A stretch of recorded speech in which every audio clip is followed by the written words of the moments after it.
Hello, everyone. Thank you so much for joining me today. I am feeling a little bit under the weather, so forgive my voice or my nasal sound or any coughing. So, as always, today we're going to definitely focus on mental health and we're going to continue our series on talking about children for the month of March. Last week, we talked about how childhood experiences can really affect the trajectory of one's life and how the things that happen in childhood really heavily impact mental health issues in adulthood. And so we talked a little bit about just caring for the children in our life, protecting the children in our life, and just being aware of who we're leaving them with and different things that are going on in their life. And when we do sense that something is going on, to ask questions and to also definitely be the adult in their life and don't allow adult children to make adult decisions that will affect the rest of their life, but be like the voice of reason in their life to help them walk through any decisions that they are going to make. So today we're going to talk about building self-worth and confidence in children. This is something that is really needed. Mental health starts with how we see ourselves, and that begins in childhood. When kids grow up feeling valued, they develop into emotionally strong adults. So when we talk about self-worth, we talk about a child's inner belief that they are important, that they are loved, and that they are capable. It affects their mental health, their relationships, and how they handle challenges.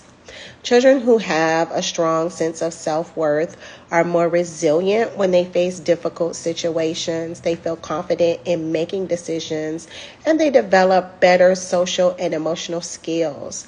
Children who have low self-worth, they may struggle with anxiety, self-doubt. They may fear making mistakes, or they may have difficulty setting boundaries or speaking up for themselves. And so that's why we as adults must be intentional in building their confidence. So let's talk a little bit about how adults can help to shape the confidence in kids.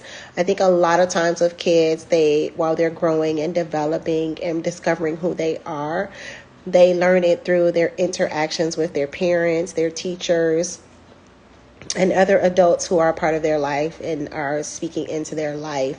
And so some of the things that we want to consider is the words we use. Are we lifting them up or unknowingly tearing them down? I think that every child is different. And so if you have one child, 5 children, 3 children, 2 children, it doesn't matter. You can't treat both of those kids the same. And as parents, we're going to do the best that we can do, of course. But however, just knowing that each child is different and what one child it may not really hurt or affect them, your parenting style, and somehow if you're more assertive in your parenting style or even aggressive, one child may not be impacted as heavily as another child. So we just want to make sure that we are listening and learning our individual children, and whether those children are in our classroom or whether they're children that live in our home or whether they're children that are relatives to us or children that we have an influence in their life, we just want to make sure that when we are getting to know them, we're getting to know them for who they are, and we see them for who they are individually and not just lumping them into a category like as a child. So going back to the things that adults can do to build confidence in children, the first thing, the words that we use, and just knowing that when we're saying things to them, we need to be paying attention to their countenance, the way that they look when they're receiving that information from us, because we want to definitely make sure that the words that we are saying and using is not causing them to feel shameful or sad or anything like that. So we want to be sure that we're looking and recognizing if our words are affecting them in a negative way. We want to make sure that we're encouraging independence. We want to be able to let them make decisions and to be able to problem solve early on in life. And so if there are things that they can do for themselves, we want to be able to allow them to wear the things that they want to wear and do what they want to do. I remember when my son was in pre-K, he had like a phase where he would like only wear baseball jerseys and baseball pants. And then in elementary school, he would wear like suits all the time. And it's like I just allow him the room to do that, instead of just criticizing and making him wear what I want to wear. I think it just builds kids' confidence when they can do something and feel good about it. When we tear them down for certain things, we're no different than the kids at school who are mean to them, and we want their home to be a safe place. And so speaking of safe places, we definitely want to create a safe space. Do they feel comfortable expressing their emotions, or are they more reserved and quiet and not really speak up? And so some other powerful ways to help kids develop confidence and a healthy mindset is praise their effort and not just the results. So instead of saying things like, you're so smart, you can say, I really like the way that you are working. You're such a hard worker. You are so independent, and things like that. Let them make choices, even small decisions, like I said before, like picking an outfit, or maybe one day you can like let them choose what they're going to eat for dinner, letting them pick out the books they want to read at the library. Small things over time can really help to build their confidence when they are able to make choices. It helps them feel capable. Teaching them how to handle mistakes. Instead of criticizing, you can ask, what did you learn from this? And you want to be able to encourage problem-solving skills. So instead of fixing everything, you can ask them, how do you think you should handle this? And if they're like, I don't know, you can give them a couple options and allow them to choose it.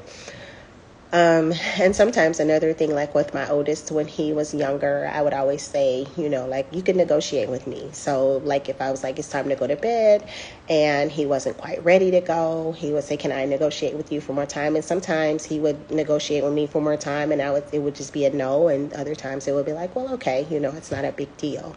You want to be able to model self-worth. Kids watch and learn from how we treat ourselves. If we believe in ourselves, then they will believe too, and our interactions with them will be more genuine. And so I just want to thank you very much for tuning in today. This is a very important conversation, and these conversations will continue throughout the rest of this month. Every child deserves to feel valued, capable, and loved, and small actions can make a really big impact on their mental health.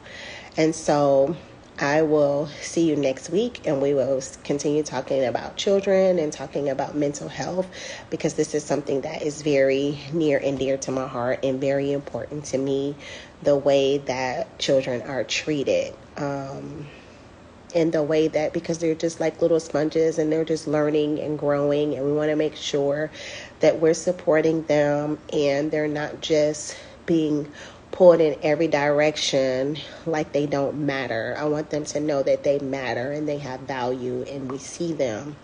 And when things are going on with them, we recognize it and say, like, is everything okay? And even if they don't want to talk about it, just knowing that someone sees it and is able to even inquire about it can mean a lot to them. So I just want to thank you for joining me today, and just knowing that we can raise emotionally healthy children who will become emotionally healthy adults. And if we come across kids who seem like emotionally they have a lot of things going on, or they have a lot of behavior problems, or different things are happening in their life, we still want to be able to treat that child with love and kindness. And we don't want to be short-tempered with them or give up on them because they've had some experiences in life in their childhood that have been really severe, that has shaped the child that you see before you that has behavior problems, or that lies, or that steals, or does things. We still want to be able to meet them with the same love and concern that we would a child that's quote unquote perfect. And so thank you so much for joining me. I hope that this live was really insightful, and I hope that during this month it does help you to look at things a little bit different, the children in your life a little bit different, and possibly do some things different. I hope you have a great evening and an awesome week.